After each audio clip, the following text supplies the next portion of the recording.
Muito bem, seja bem-vindo ao podcast Conversa Fiada. Hoje eu estou recebendo aqui o empresário que também foi candidato a deputado federal pelo PL Minas Gerais, Leonardo Sattler. Seja bem-vindo, Léo.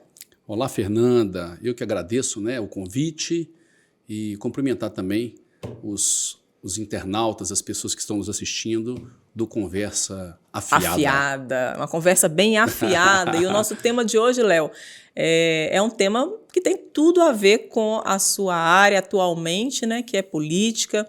E a gente vai falar um pouquinho desse cenário atual que o Brasil se encontra agora com a eleição do presidente Lula, né? Lula é eleito e vamos falar também do cenário da composição do novo governo do Brasil, falar um pouquinho também da sua participação nas últimas eleições, né?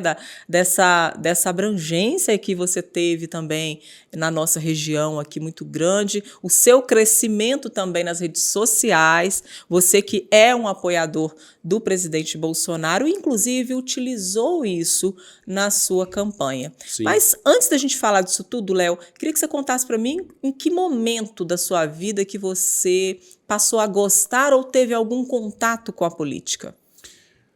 Pois é, Fernanda,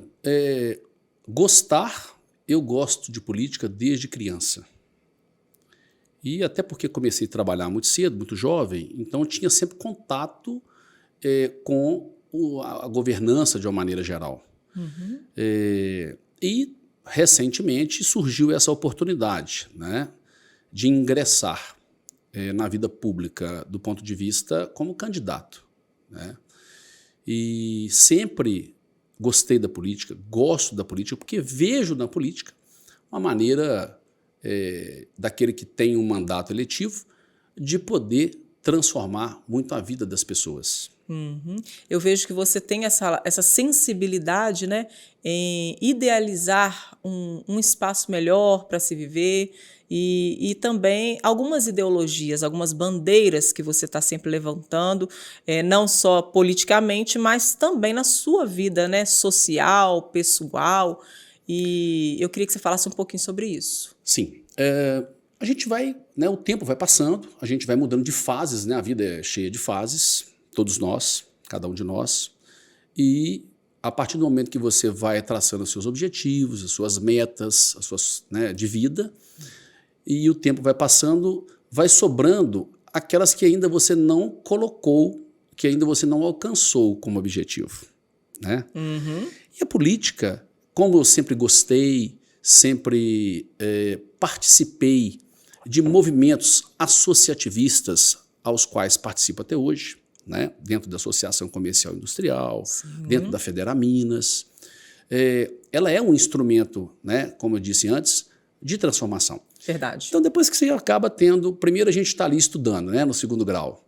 Depois você vai lá e forma na sua faculdade. Depois você vai lá e... Qual que é a sua formação, Léo? Minha formação dentro do direito, né? Você é formado em direito? Sim, há 24 anos. Faz agora em dezembro, 24 anos de formado. Chegou a atuar nessa área? Eu fiz a prova do OAB, passei na prova do OAB, peguei a carteira, né? Mas não militei. Porque eu já tinha na vida empresarial Você já era empresário? Já era empresário desde garoto, desde 16 anos de idade. Trabalhou desde os 16? Desde os 16 eu já tinha a empresa no meu nome, mas comecei até um pouco antes do que isso a trabalhar.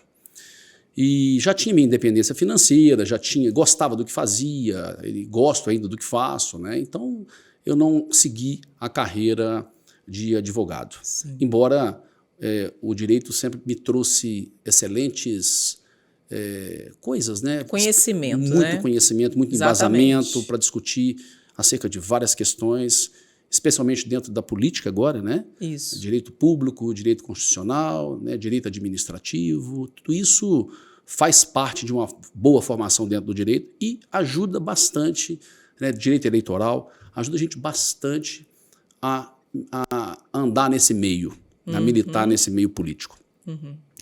Então, de lá para cá, esses objetivos de vida foram sendo alcançados. Depois o casamento, depois os filhos, depois, né, a empresa, os negócios, né, a casa, enfim, as coisas que a gente tem vontade de fazer. E mesmo assim, a gente ainda fica um pouco, no meu caso, inconformado, né, com o sistema existente e quer contribuir. Então, essa contribuição, para que isso possa acontecer, você tem que dar o primeiro passo.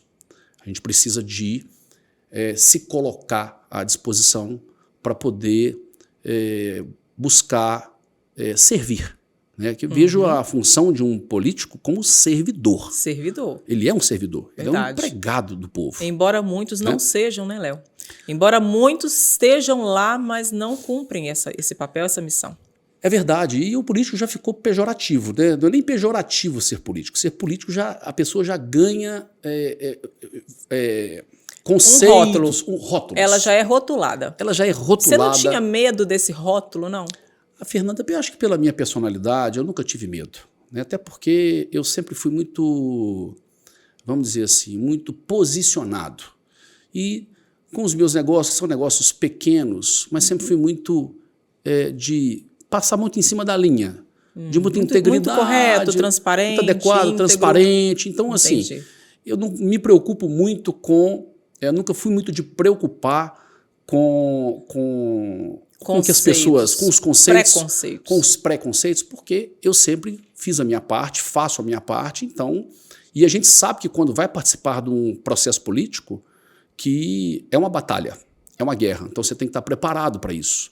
Então isso tudo é um processo de construção para que cheguemos a um objetivo político. Comum, político, participando efetivamente e também sendo uma referência para outras pessoas que eventualmente possam ser inspiradas a também participar. Sendo instrumento de uma movimentação, de resultados, né, de trazer resultados para a sociedade. Sim. E principalmente nós que vivemos numa cidade de 90 e poucos mil habitantes. Sim. Né? A gente está numa cidade que quem é daqui, quem é nascido, quem é criado, quem teve toda a sua infância, ele sempre, quem é empreendedor, quem é empresário, quem vive de ter que fazer o seu dinheiro, né, através dos seus negócios, ele sempre vê. E o poder público ele tem uma importância muito grande, né, até porque é a empresa, né, é a empresa pública que mais tem funcionários dentro do município e que agrega uma quantidade de dinheiro muito grande dentro do município. Né? Exatamente. Além das políticas públicas que devem ser feitas e feitas de maneira adequada. Então é muito importante que as pessoas que estejam aptas e que irão se colocar à disposição da política, elas tenham realmente um zelo, um cuidado e uma aptidão para poder estar nesse tipo de cargo, né, nas questões que envolvem tanto o executivo quanto o legislativo. Né?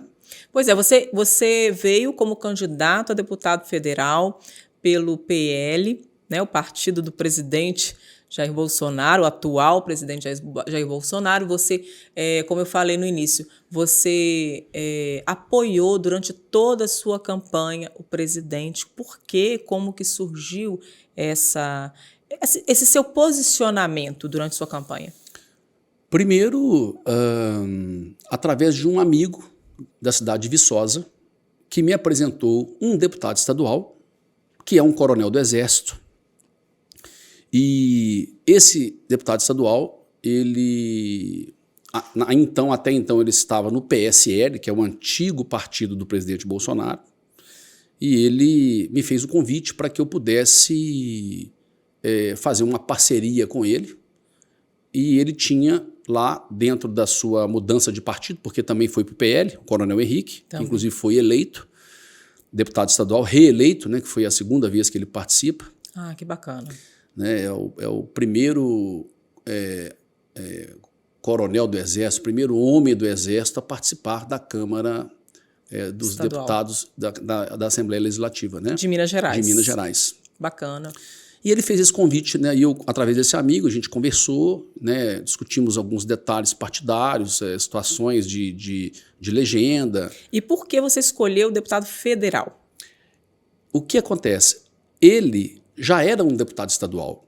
Então, na legenda... Não podia concorrer com ele. Eu não iria concorrer com ele, e o cenário político favorecia, né, e favoreceu esse posicionamento. Entendi. Né? Porque a vaga, não é fácil você se candidatar a deputado federal.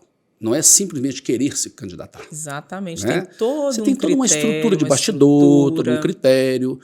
E ele me deu todo esse apoio. Ótimo. Né? E ainda mais estando no partido do presidente, ainda mais estando com um coronel do Exército.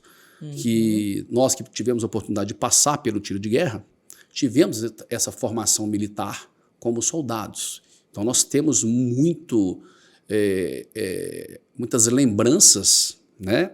E muito trabalho, e muitas lembranças do tempo de serviço militar. Sim. Que a gente adquiriu o básico e o fundamental, que é o amor à pátria, que é a dedicação, que é colocar o país acima de tudo, que é colocar a nação, que é servir, que é morrer, dar a vida pela pátria.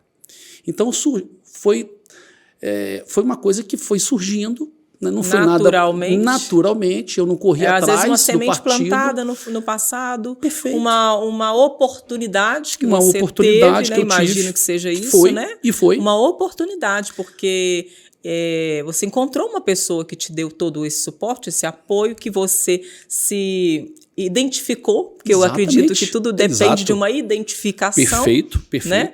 E fluiu de uma maneira muito positiva.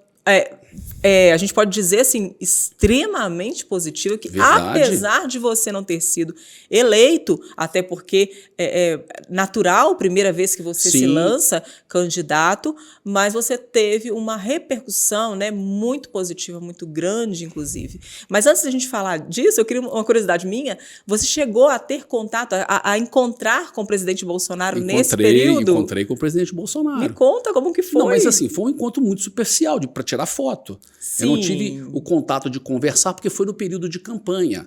E Sim. no período de campanha é muito atribulado, porque um presidente da República, a estrutura é muito grande. Eu estive pessoalmente com ele quando ele veio a Coronel Fabriciano para inaugurar umas casas populares, e nós tivemos a oportunidade de ficar... O coronel estava junto com você? O coronel não estava junto comigo. Que pena, porque se ele tivesse, teria sido um encontro seria ainda até melhor, mais... seria até, exato, mais caloroso. Mais caloroso. Né? Exatamente. Mas eu tive a oportunidade de estar na comitiva do presidente. Bacana. Então eu estive com vários deputados federais, com outros deputados, com acesso direto em função do partido. Sim. Né? Então, assim, tinha lá, naquela oportunidade, talvez aí centenas de políticos. Certo. Mas na comitiva tinham em torno de uns 15. E dentre eles você. Dentre eles eu. E assim, então foi muito bacana, não somente o presidente, mas como um dos filhos dele, que é o Renan, que eu estive com o Renan, outros deputados federais que foram eleitos, que é o Cabo Júnior Amaral, o próprio Marcelo Álvaro Antônio, o próprio Eros Biondini, que lá estava, né? O Charles Evangelista, era um deputado, ainda é um deputado de Juiz de Fora. A base realmente, né, que sempre acompanhou o Bolsonaro por Minas Gerais, que ele sempre, quando vai no estado, ele leva os deputados da base daquele estado. Sim. Né? E foi muito bacana, porque ele realmente é uma pessoa muito simples. Né? Tivemos uma curta troca de ideias, mas você percebe que ele é o que é. Aquilo mesmo. Ali, aquilo mesmo. Não tem fachada, não tem máscara, não tem que ficar criando personagem para poder falar. Sim. Pessoa simples, séria e que tem esses valores. Isso, dos quais você se identifica. Me identifico plenamente. Plenamente. A gente percebe isso. É muito tranquilo, né? Na sua comunicação, na sua relação com o público que te acompanha. É verdade. Antes da gente falar até dessa relação, né, sua com o seu público, eu queria falar agora da repercussão, né, das urnas, do seu desempenho nas urnas. Vamos falar sobre isso. Você ficou surpreso com esse desempenho? Fiquei. Confesso que fiquei... Quantos votos? Rapidinho, só para a gente relembrar. No total foram 2.560 votos. Sim. No município de Caratinga, foram 1.822 votos. Fiquei muito surpreso porque a gente empenha um determinado trabalho esperando um determinado retorno. Em qualquer coisa que a gente vai fazer. Na política não é diferente. Claro. Então, pelo trabalho que eu empenhei e pelos apoios que eu pude contar, quando a gente soma tudo isso aí, porque praticamente eu não fui apoiado por ninguém. Exatamente. Eu ia perguntar, isso que eu ia falar que não foram muitos, né? Não foram muitos, né? Eu lembro que a gente conversou durante a sua campanha e você me falou, eu perguntei, quem está te apoiando, Léo? Você falou, estou fazendo uma campanha praticamente sozinho. Sozinho. Então, eu achei assim, realmente esse resultado surpreendente pelo fato de você ter carregado uma campanha sozinho. Sim, foi muito produtivo. Não só pela quantidade de votos, porque eu fiz uma leitura há uns 15 dias atrás, dentro do site do TRE. Fernanda, você não vai saber, eu vou te falar, se talvez não vai acreditar. Sabe quantos deputados federais foram votados no município de Caratinga? Você tem mais ou menos uma noção? Não. 518 deputados. Pelo amor de Deus, em Caratinga? Em Caratinga. E nós não elegemos nenhum da cidade, né? Da região. O que acontece? Diluiu muito essa última eleição. Então, como é que ficou? Quase 8 mil votos o Nicolas, quase 6 mil votos o Mauro Lopes, 3 mil votos o Hercílio Diniz, 2.500 votos Leonardo Monteiro, 2.200 votos Misael Varela, eu, o sexto colocado, com 1.800 e pouquinho, o Eros Biondini com 1.700, depois o André Janones com 900. E o Eros Biondini foi, inclusive, foi reeleito, e assim, né, ele tem uma base muito forte aqui em Caratinga, através do vice-prefeito, né, ele tem aí também uma ficha de serviços prestados, né, para a comunidade de Caratinga, com emendas parlamentares destinadas, especialmente ligadas à Igreja Católica, ao hospital, enfim. Vamos dizer que eu conheça, acho que foi o único reeleito que é da nossa região que trouxe algum resultado para a gente, não é isso? Estou enganada? Sim, vamos dizer assim, né? O Hercílio também é um deputado que é da nossa região. Sim, verdade. Né? Podemos considerar ele também. Podemos considerá-lo. Né? Ele está sempre aqui conosco, está sempre atuando dentro do meio, né, empresarial, sempre aí se esforçando, trazendo, né, um pouco de emenda e tal. O Eros da mesma forma, o Misael de uma forma menor, né? Mas e agora vamos ver, né? O Brasil está mudando, na verdade, né? O cenário político está se polarizando, se polarizou. Verdade. Nós temos ainda no Brasil mais de 30 e poucos partidos políticos, né? Mas podemos perceber agora que nós temos apenas dois vieses, né? A esquerda e a direita. Tem o centro? Tem. Mas tem o centro-direita e o centro-esquerda. Então, quando a pessoa é centro-esquerda, ela já vai para a esquerda. Quando ela é centro-direita, ela já vai para a direita. Então, nós estamos polarizando, o que é bom, no meu modo de enxergar. É muito bom. Como que você avalia a composição desse novo governo? A composição que você fala do Congresso Nacional, do Senado. Né? Olha, nitidamente, a capacidade de liderança do presidente Bolsonaro é algo fora do comum. Né? É um homem que fez pelo país uma transformação e está deixando um legado através de números e estatísticas. Uma delas, por exemplo, o número de assassinatos no país. Nós tivemos uma questão que, inclusive, foi uma grande polêmica por conta da liberação, né, do porte. Porte não, da posse, não é isso? Ou do porte? Do porte de armas. Do porte de armas. Do porte de armas. Você poder ter a arma na sua casa, né, para sua defesa, principalmente das pessoas da área rural.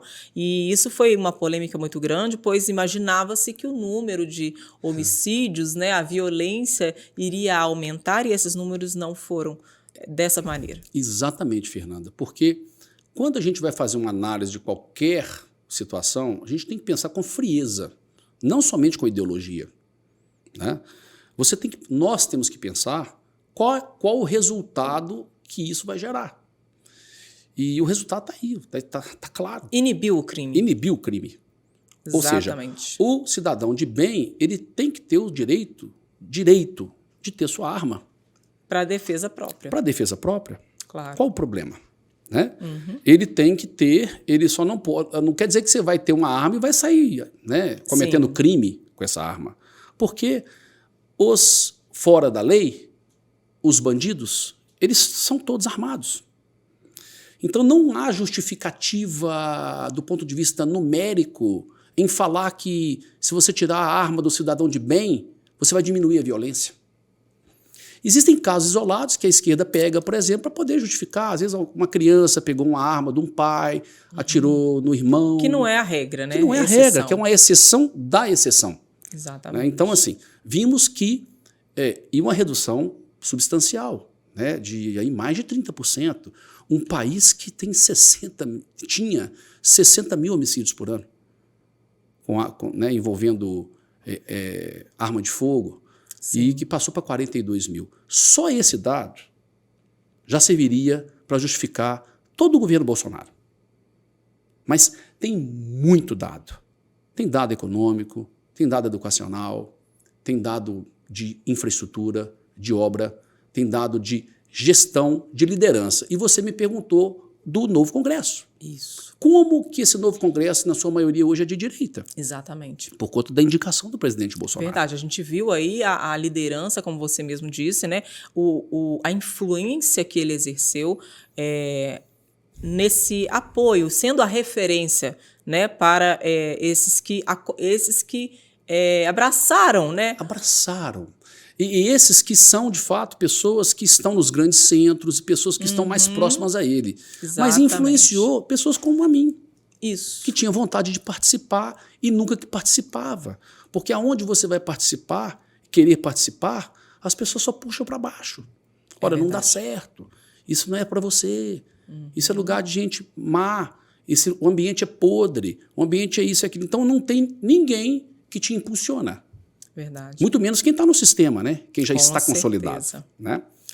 Mas creio que com esse formato de congresso, é um formato de congresso, tanto na Câmara Federal quanto no Senado Federal, que realmente vai ser extremamente positivo para os ideais da nação. Espero que o Congresso se mantenha, né, firme aos ideais aos quais eles foram, para os quais eles foram eleitos para isso. E extremamente os bolsonaristas, principalmente do Partido Liberal, porque a maioria deles foram plataformados pelo presidente Bolsonaro. Exatamente. Então eles têm que agora, a população está de olho.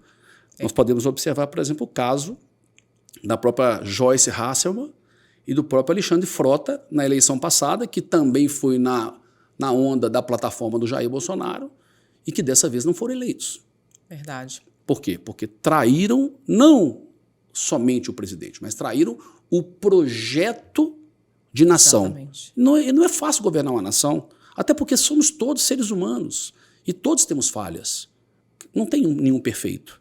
Nós não vamos achar o salvador da pátria, aquele que tem a bala de prata. Não existe governo perfeito, é óbvio, né? Não tem governo Com perfeito. certeza. Agora, os dados não mentem. Os dados não mentem. Vamos falar agora da nossa esfera estadual, vamos falar do governo estadual, especificamente Minas Gerais. Nós tivemos aí a reeleição do governador Romeu Zema. E ao mesmo passo que nós não tivemos a maioria de direita no nosso estado, né? A maioria, não foi a maioria de Minas Gerais, não foi Bolsonaro, foi Lula. Que análise que você faz desse cenário que a gente teve aí no segundo turno? Primeiro o Zema, né? O Zema é incontestável, né? É um empresário, uma pessoa que resolveu se doar para o serviço público, né? Então, ele realmente tem feito um trabalho excelente, pegou um estado literalmente quebrado das mãos do PT. Né? Literalmente quebrado. Fez um trabalho de recuperação, fez um trabalho muito bom, um trabalho de austeridade fiscal, um trabalho de responsabilidade, que é a obrigação de qualquer servidor público, de qualquer político. Isso aí é, de fato, uma obrigação. Mas, para alguns, né, para os que lá se encontravam antes disso, não era o que se fazia. Enfrentou muito bem, não podemos deixar de dizer, enfrentou muito bem a pandemia, tomando decisões coerentes durante a pandemia. Assertivas. É um homem posicionado, é um homem coerente, é um homem trabalhador, né? Também um homem com defeitos. Claro. Né? Mas venceu uma eleição no primeiro turno, né? Porque o povo, a população, ela sabe o que quer. Ela percebe quando a pessoa, de fato, ela está falando a verdade, está se dedicando, porque as Com redes sociais, certeza. inclusive, trouxeram muito isso. Deixaram, né? exato, deixaram tudo às claras. Às né? claras. Né? Não é mais a imprensa, a velha imprensa. Né? Ainda estamos num processo de transformação. Temos ainda as fake news, mas a gente sabe Sim. que realmente a gente pode... Hoje a gente consegue avaliar melhor, ter um posicionamento. Nós, leigos, digamos assim, Exato. deu voz. Isso. Né? Ela não deu voz aos imbecis, não. Né? Ela deu voz, a internet deu voz aos desinformados. Verdade. Né? Aquelas pessoas que não tinham o acesso.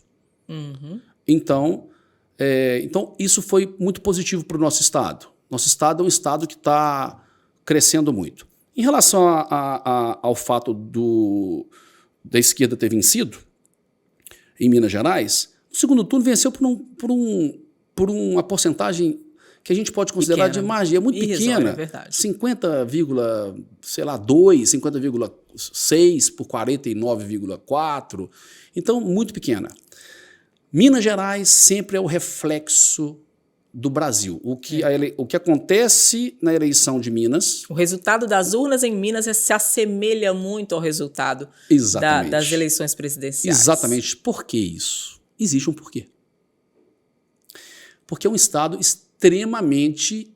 ele possui dentro dele próprio regiões que se assemelham com o próprio Brasil. Exato. E é um Estado grande, né? Ele é um Estado grande, então nós temos regiões muito prósperas e regiões muito pobres, né? E isso reflete o que é o Brasil, né? Legal, então, eu não sabia. Essa visão eu não tinha pensado. Você pega, nisso. por exemplo, Triângulo Mineiro, você pega sul de Minas, você pega a região centro-oeste, né, que é uma região mais rica, a região metropolitana. Agora você pega a região nordeste, né, é uma região ali do norte, que já é bolsões de pobreza, principalmente, né, o Vale do Jequitinhonha, né? Nossa região que é um pouco também pobre, né? Nossa região leste, né? Ela tem aí também uma das regiões mais pobres do estado, né? Então isso se assemelha na votação, porque o país só vai se transformar, de fato, pelo um trabalho rígido e sério dentro do movimento educacional. Com certeza. Não é verdade? Verdade.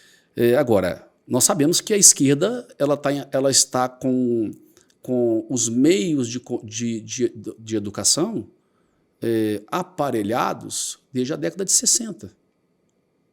Né? Então, especialmente as universidades federais, né? O ensino federal. E atualmente a mídia. E sim, a mídia, né? Que também é o quarto poder. A gente sabe que a influência que a mídia exerce sobre o cidadão. Costumo dizer o seguinte, Fernanda, que a mídia é dinheirista. De uma maneira geral. Né? De uma maneira geral. Temos exceções. A mídia vive de resultado. E quando está em jogo uma eleição de presidente, não está em jogo somente uma questão financeira da mídia. Tem todo um projeto por trás. Né? Existem aí corporações muito grandes, bancos, né? Por exemplo, agora pode ser que o Pix seja taxado. Imagina quantas transações de Pix são feitas por dia. Imagina se essa taxação ela for progressiva.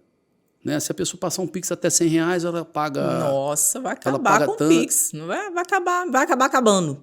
Não vai acabar. Depois que... Não, mas eu falo assim, Léo, eu acredito você precisa que do serviço, você não tem jeito. Não, mas é uma transferência, e se for mais caro que uma transferência bancária, ou então eu saco o dinheiro, te entrego, mas aí pago no débito. Mas sabe, um retrocesso, né? É um retrocesso. Foi falado. Então, isso assim, é óbvio. São coisas que começam dessa maneira. E nós estamos atravessando, no momento, né? Nós estamos conversando aqui hoje, 9 de novembro. Né? Deixando registrada a data, até porque essa entrevista ela vai ficar aí reverberando nas mídias sociais. 9 de novembro, né? Exatamente. Hoje, 2022. Inclusive, nós estamos aguardando, né, hoje um posicionamento do Ministério da Defesa e das Forças Armadas em relação ao pleito eleitoral. Né? Nós não sabemos nem daqui para frente, né, qual vai ser o desenrolar de todo esse processo. Então, assim... nossa luta é por um país melhor.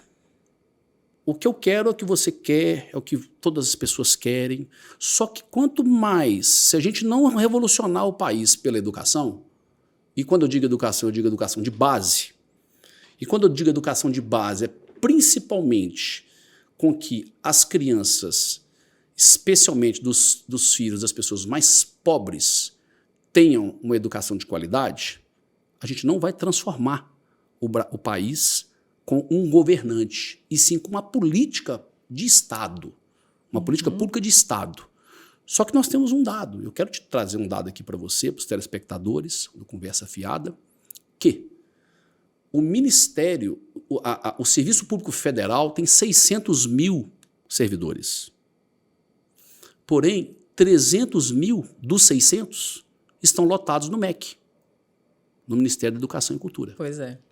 Então você imagina, desde a década de 60, 70 e agora nos últimos 34 anos com governos de viés esquerdistas. Exatamente. Com pessoas trabalhando dentro do Ministério da Educação. Como é que desmonta, como é que faz uma mudança dessa se eles que se dizem, né, os interessados em resolver o problema da educação, não resolveram o problema da educação em 34 anos, né, de governo. E por que não resolveram o problema, então, também da educação dentro do Nordeste brasileiro, já que os governadores, em sua grande maioria, são governadores de esquerda do Nordeste? E por que, né, que na época em que o PT, especialmente, aí eu estou tirando o Fernando Henrique fora, estou tirando Sarney, estou tirando Collor, estou colocando só os governos do PT, porque sempre foi uma bandeira muito forte do PT. Por que quando se tinha, né, especialmente no primeiro mandato e no segundo mandato do presidente Lula, ele tinha o Congresso nas mãos, ele tinha maioria, tinha muito recurso, pegou o boom de commodities, o país estava com muito dinheiro, muito recurso. Por que não traçou essa política pública de educação para que nossos índices educacionais no mundo inteiro fossem melhorados? Fica uma pergunta. Fica essa questão. Especialmente para os mais jovens. É uma reflexão. Uma reflexão. Né, fica uma reflexão. Fica essa reflexão. Por que não fez? Por que não fez? Já que isso é uma bandeira. Por que não fez a reforma agrária? Que também era uma bandeira. Já que Jair Bolsonaro entregou 420 mil títulos de terras públicas em 4 anos de governo, 420 a 450 mil, porque o ano ainda não terminou, e juntando todo o período do governo do PT, foram entregues 240 mil. O que eles não fizeram em 16 anos, um presidente da direita fez em 4. Em 4. O dobro do que eles não fizeram. Porque é muito mais fácil deixar as pessoas dependentes do Estado. A esquerda tem um objetivo: Estado grande. O Estado, ele é o cuidador das pessoas. E não é isso que a direita pensa. A direita pensa o contrário. O Estado tem que ser pequeno.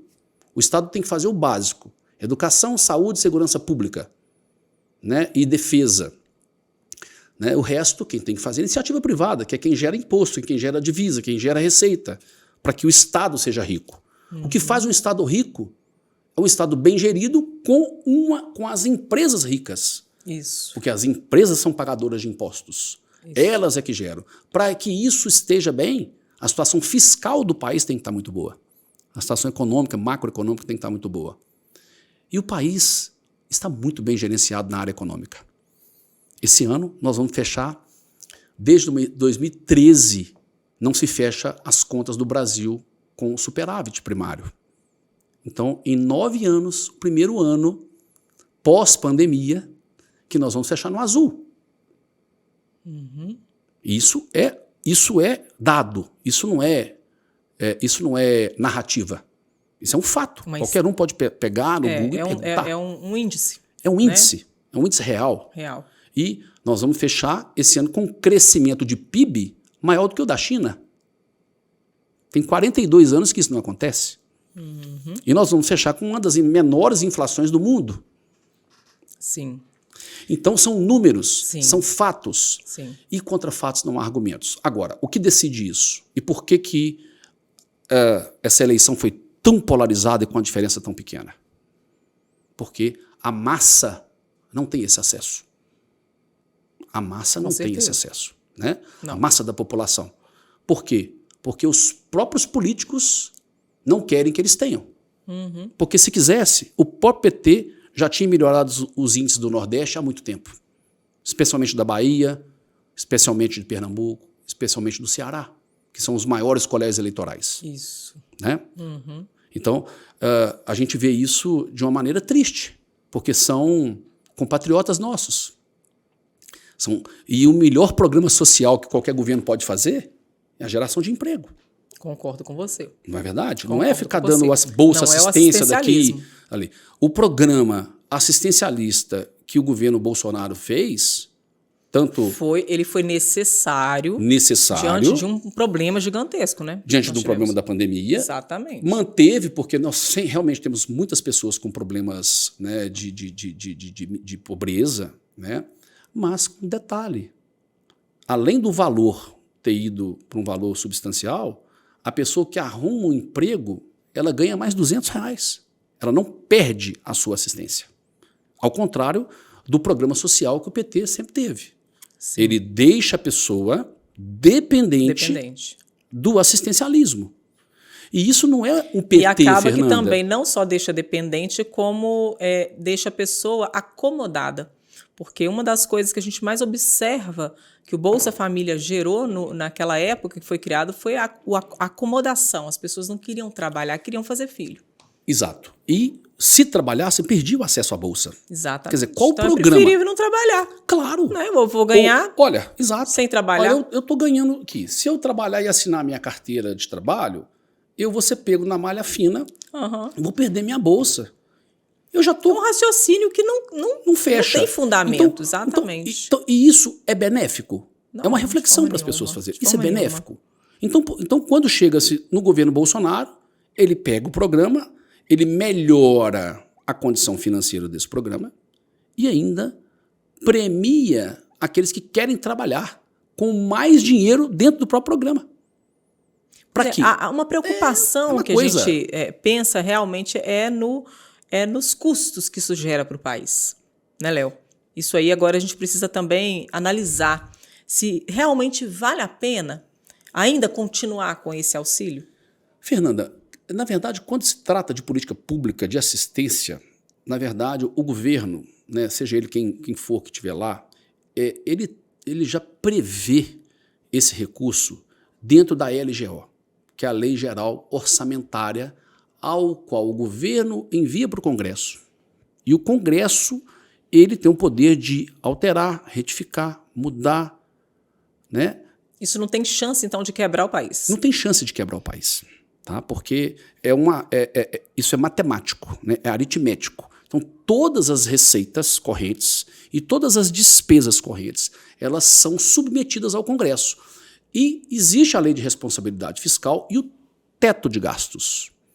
Foi-se criado o teto de gastos no governo do presidente Temer justamente para que o presidente, para que o executivo limitar, né, não possa gastar mais do que aquilo que foi aprovado pelo Congresso Nacional, certo, pela Câmara dos Deputados, né, e pelo Senado, ratificado pelo Senado. E caso gaste mais, o que aconteceria? Ele é penalizado com a Lei de Responsabilidade Fiscal, podendo ficar, inclusive, inelegível. Sim. Porque ele está cometendo o que a gente chama de irresponsabilidade fiscal. Sim. Ele está sendo irresponsável. É como se fosse uma pedalada. Sim. Ele está pegando o dinheiro de outro lugar que não daquele lugar. Porque o dinheiro, ele é oriundo dos impostos. Certo. Perfeito? A receita. A receita. Né? Dos impostos, dos serviços, das estatais, né? Das receitas de todo o contexto daquilo que se consegue arrecadar. E as despesas, folha, funcionalismo, custeio, investimentos, infraestrutura, etc. Isso. São as despesas. Então, o executivo, que é responsável pelo orçamento, isso em todas as esferas, federal, estadual e municipal, tem que ser aprovada pela sua competente casa legislativa. Né? Sendo aprovada, o executivo vai trabalhar dentro daquele limite. Agora, a esquerda nem entrou no poder e já quer criar uma PEC, ou seja, uma proposta de emenda constitucional, dentro desse mandato do nosso presidente Bolsonaro, para estourar, para ter permissão constitucional para estourar o teto de gastos em mais de 200 bilhões de reais. Isso assusta. Com certeza. Isso assusta o mercado financeiro. Isso assusta qualquer investidor externo. Isso assusta nós, cidadãos comuns. Exatamente. Por que o presidente Bolsonaro trabalhou dentro do teto e a esquerda que nem entrou quer trabalhar fora do teto? Por quê? Eu não sei por quê. A gente tem que tomar muito cuidado. Vamos dizer assim, as pessoas, igual você falou, muitos estão assustados, estão temerosos com o que está por vir. Perfeito. Nos próximos 4 anos. E devemos estar, porque nós estamos presenciando na pele uma censura aberta. Ainda tem essa. Né? Ou seja, nós estamos vendo hoje uma corte superior, né? Uma corte superior literalmente passando por cima da Constituição Federal, que é a nossa maior lei. No artigo 5º, no artigo 53, né? Enfim, cometendo barbáries, atrocidades. E isso não faz sentido algum. Pelo contrário, né? A gente percebeu isso durante a campanha, claramente um viés. Teve. Um viés. Inclusive, o chamado aí violão, né? Que teve aí 154 mil inserções a menos de rádio que não foram colocadas, especialmente grande parte delas no Nordeste, a favor do presidente Bolsonaro. Então, são tantas questões. Contas bloqueadas hoje. Contas bloqueadas, pessoas censuradas. Só pessoas de direita, Fernanda. Sim. Eu não vejo ninguém de esquerda censurado. Eu não vi, e que falam coisas. Eu fico impressionada como que uma pessoa que ainda nem chegou no poder tem essa influência toda. Perfeito. Tem esse poder nas mãos. Perfeito, porque na verdade é o sistema, não é a pessoa, não é o presidente. Sim. Lula. É o sistema que está se apoiando. Exatamente. No presidente. É um conjunto. É um conjunto de interesses. De interesses, né, oriundos, né, da maldade humana, oriundos da natureza humana. Sim. Então, assim, são casos para a gente refletir e por isso que estamos entrando na política. Essa é a minha vontade. De quê? De participar de uma forma ou de outra para que nós possamos cessar tanta injustiça à luz do dia, nas nossas caras, às claras. Sim. Não tem nada escondido. Sim. Falar em escondido, o sigilo. Vamos falar desse sigilo. O sigilo de 100 anos. O que você me diz sobre isso? O sigilo de 100 anos ele foi criado, né, no governo da presidente Dilma. E, de fato, ele é necessário para em questões de Estado. Né? Muitas pessoas pegam essa questão e deturpam ela. Exatamente, porque isso está sendo um argumento utilizado pela esquerda. Sim, sim. Deturpam por quê? Porque acha que tudo aquilo que foi feito de errado se coloca no sigilo de 100 anos. Mas não é isso. O sigilo ele é necessário porque é uma questão de Estado. Tem informações que são questões confidenciais. São de segurança nacional. Sim. Né? E se nós puxarmos o que a própria presidente Dilma colocou dentro do sigilo dela, com certeza vai ser muito mais do que o presidente Bolsonaro colocou no dele. Por quê? Bolsonaro fez todo um enxugamento da máquina pública. Ele diminuiu 24 mil cargos comissionados na esfera federal. Ele manteve o mesmo ministério durante todo o período dele. Ele não loteou os ministérios. Ele não deixou partidos políticos ficarem tomando conta de ministérios. Ele diminuiu o número de ministérios de 39 para 23. Ou seja, houve uma austeridade fiscal, uma responsabilidade. Então a questão do sigilo, ela de fato, ela é uma plataforma de vamos dizer assim, para que a esquerda possa bater. É porque ninguém sabe o que está lá. Sabe que tem algumas questões, né, envolvendo às vezes os filhos, alguma questão envolvendo alguma coisa. Mas isso é de monta menor, porque nós temos que ver os índices, os resultados, os números. E quando se fala desses números... É o que você falou, contra fatos, contra fatos não há argumentos. E a esquerda, ela não tem isso. Né? Eu tenho até eu até vou tentar achar aqui, no meu celular. Fica à vontade. Eu tenho uma frase aqui, que um dos posts que eu fiz, Eu quero ver se eu localizo. Fica à vontade. Que vai ser bem interessante. Quando a gente vai conversando, eu vou procurando aqui. Então, Enquanto assim, você procura, eu vou aproveitar e vou dar um recado pro pessoal que está acompanhando a gente aqui no podcast, falar um pouquinho sobre a Conta de Tech.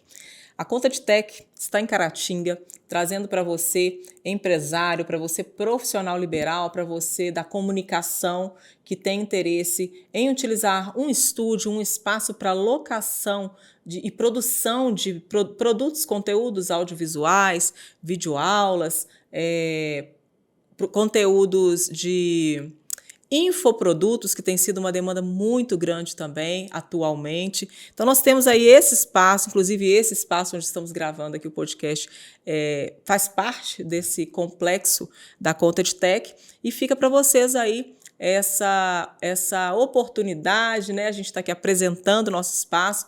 Fiquem à vontade, entrem em contato conosco, visite lá as nossas redes sociais, Conta de Agência Criativa no Instagram, tem também a Conta de Tech, que é a startup educacional com diversos produtos para a área educacional, EAD. Fiquem à vontade, visite o nosso espaço e visite também as nossas mídias, as nossas plataformas digitais. Ótimo, que ótimo. Dei o recado enquanto você... Que recado maravilhoso. E eu acabei achando, localizando o que eu queria. Olha que coisa boa. Ótimo. Olha só, essa frase foi dita por Yuri Bezmenov. Graças à falta de padrões morais, a exposição ante informações verdadeiras já não fará mais diferença para a maioria. Uma pessoa que foi corrompida, que foi doutrinada pelo marxismo, é incapaz de ascender à verdade. Os fatos não significam nada para ela. Mesmo que ela seja soterrada de provas autênticas, documentos, fotografias, tudo, ela se recusará a acreditar. Somente quando a bota do regime estiver esmagando seu corpo, aí ela irá entender. Na hora que dói na pele. Perfeito. Vamos dar um exemplo da Venezuela, por exemplo, quando Chávez assumiu na década de 90. Quando Chávez assumiu, toda a população votou nele democraticamente. Sim. Ele estava preso, saiu da prisão e foi eleito. E nos primeiros 3 anos de mandato, ele pegou a massa da população e abarrotou essa massa de programas sociais. Cestas básicas, Sim. gás, etc. Só que acontece o seguinte, a partir daí acabou o dinheiro. Uhum. E a partir daí ele já não respeitou o processo democrático mais. Exatamente. Né? Porque não tem problema algum ninguém ganhar ou perder. O que não pode é jogar fora das 4 linhas. Não. Disputar e alguém ganhar ou perder. Isso é democracia. Isso é democracia. Isso é democracia. Agora, a imposição Agora, a imposição é ditadura. Agora, sem a esquerda assumir o poder dentro do mandato do presidente Bolsonaro, nós temos aqui mais de pessoas de renome. Inclusive, o deputado mais votado em Caratinga, que é o Nicolas Ferreira, um jovem, né, prodígio, brilhante, está com a rede social censurada. O deputado mais votado da história do Brasil. Exatamente, do Brasil. Do Brasil, 1,5 milhão de votos. É. Quer dizer, ele nem assumiu e não tem Já justificativa, tá ele está bloqueado. Censurado. Será que nós não vamos ter um governo totalitário? Pelo que nós estamos vendo, nós imaginamos que possa acontecer. Por que então as regras do jogo não foram iguais para todos os candidatos? Sim. Então isso nos faz pensar.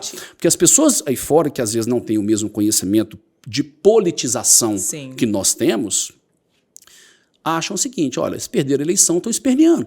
Uhum. Tem que ficar quieto e assumir, e o resultado está aí e pronto. Não, aceita, né? Aceita. Exatamente. Né? Vocês estão chorando, estão reclamando e tal. Não é isso. Não é isso. Essas Não é manifestações, problema. inclusive, não são por conta disso. Não são por conta disso. Exatamente. Nós queremos transparência.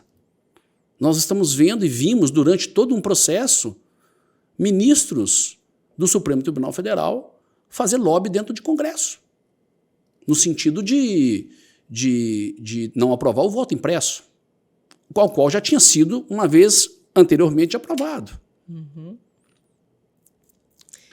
Então, assim, Por que não? Por que não transparência? Se você está fazendo as coisas certas, qual o problema de ser transparente? Nenhum. Algum? Não. Nenhum. Zero problema. Zero Você não problema. tem. Pelo contrário, olha, quanto mais transparência, melhor. Com certeza. Então, quando você vê uma situação dessa acontecendo, quando a população vê uma situação dessa acontecendo, está acontecendo manifestações no Brasil inteiro. Tem pessoas acampadas aqui no tiro de guerra de Caratinga desde o dia 1º. Verdade. Né? Isso Meu no Deus. Brasil inteiro. E a gente pensa assim, gente... E a mídia está mostrando? A pessoa A que está grande mídia? acampada ali, ela está ali porque ela está achando bonito, ela está ali por quê? Patriotismo, preocupação com o futuro dos filhos, com o Exatamente. futuro da nação. Tá Porque o que nós estamos esperneando? conversando Não, não é aqui, isso, não. eu também não vejo por Nós esse estamos lado. conversando aqui, nós estamos conversando de dia 9 de novembro, né? Nós estamos conversando de um futuro. Se a decisão fosse fácil... A gente está preocupado com o que está por vir nos próximos 4 anos. Perfeito, exato. Né? O que será do Brasil? Por quê? Por quê? Pode falar. Não, pode falar. Não, eu ia falar por quê? Porque hoje nós temos uma economia estabilizada e principalmente um dos maiores medos nossos é em relação a isso. Olha, Fernanda, eu vou mais além. Além da economia, que é o principal, concordo com você, tem a questão da censura.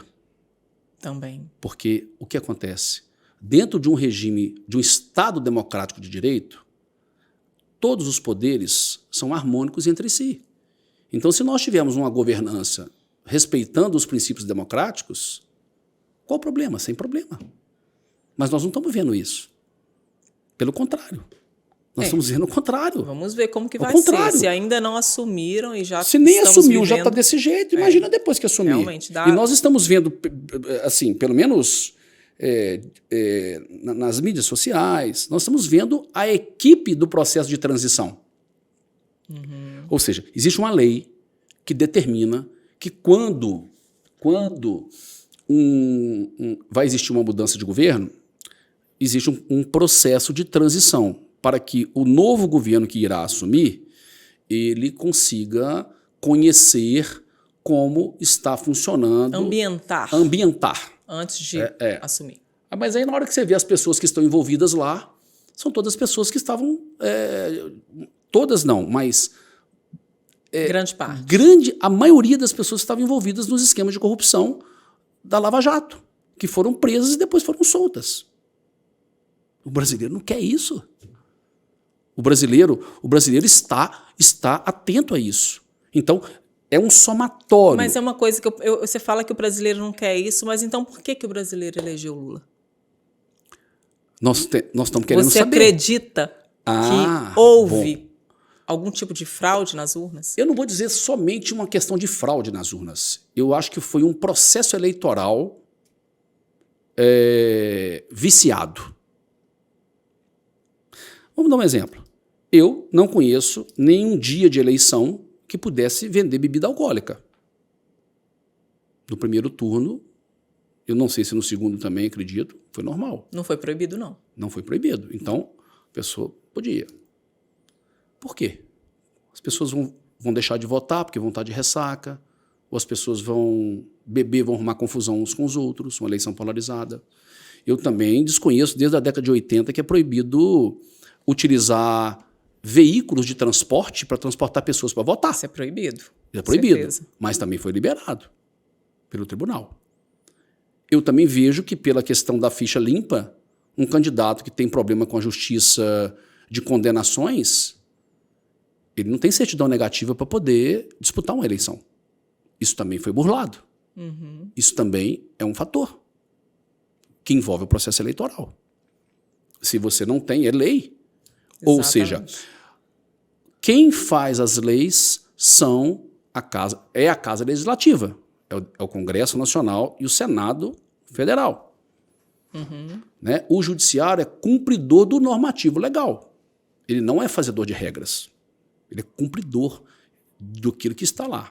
Se quer mudar, então tem que mandar uma proposta de emenda constitucional ou um projeto de lei para a Câmara Federal e aprovar que, a partir de tanto tempo, vai poder não ter mais a ficha limpa.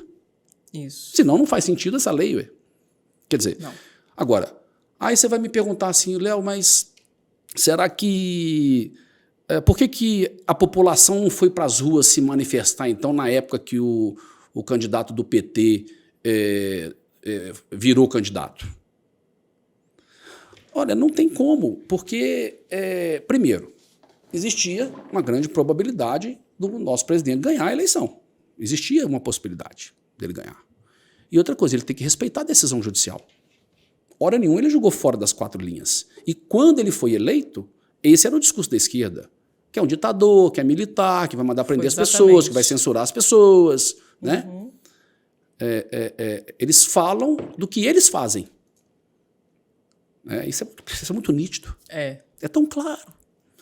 Será que a gente é que é extremista há tanto assim? Porque essa pecha de bolsonarista. Olha, eu sou a favor do presidente Bolsonaro. Mas se ele errar, eu sou a favor dele, não. Se ele estiver errado, eu sou contra ele. Eu acho que sou a favor do que ele fez certo. As pessoas é muito fácil.